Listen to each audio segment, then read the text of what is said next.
Assalamualaikum warahmatullahi wabarakatuh. Saya Munawir Jazali.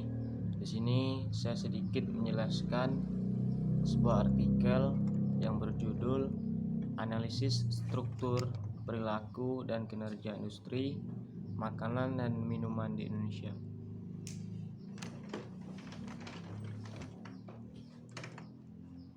Sektor industri memiliki peran yang cukup besar dalam mendorong pertumbuhan ekonomi di Indonesia karena kemampuannya dapat menciptakan nilai tambah yang tinggi.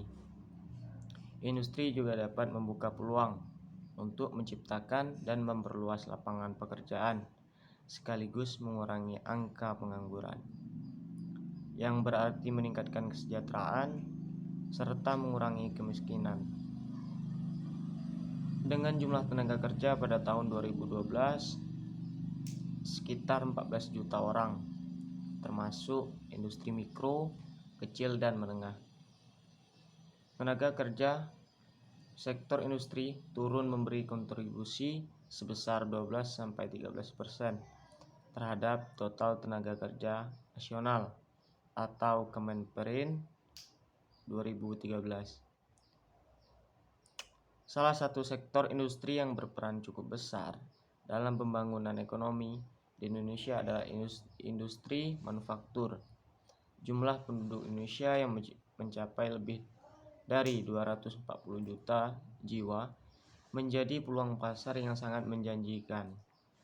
Indonesia memiliki potensi pasar yang besar untuk berbagai produksi, termasuk makanan dan minuman.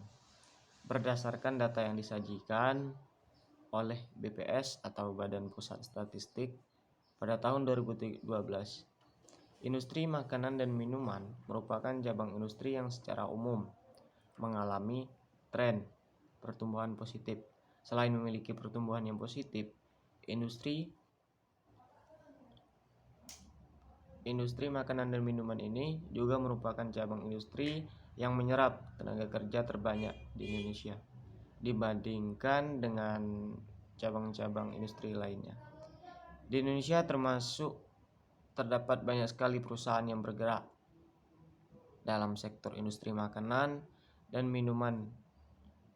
Ada sebanyak 6.200 perusahaan yang memproduksi makanan dan minuman pada tahun 2013. BPS 2015, di antaranya banyaknya jumlah perusahaan tersebut. Ada beberapa perusahaan besar dan go publik yang memproduksi produk dengan brand yang cukup dikenal oleh masyarakat. Di antaranya ada PT Indofood Sukses Makmur, ada PT Mayora Indah, ada PT Ultra Jaya Mill Industry and Trading Company, dan ada PT Siantar Top.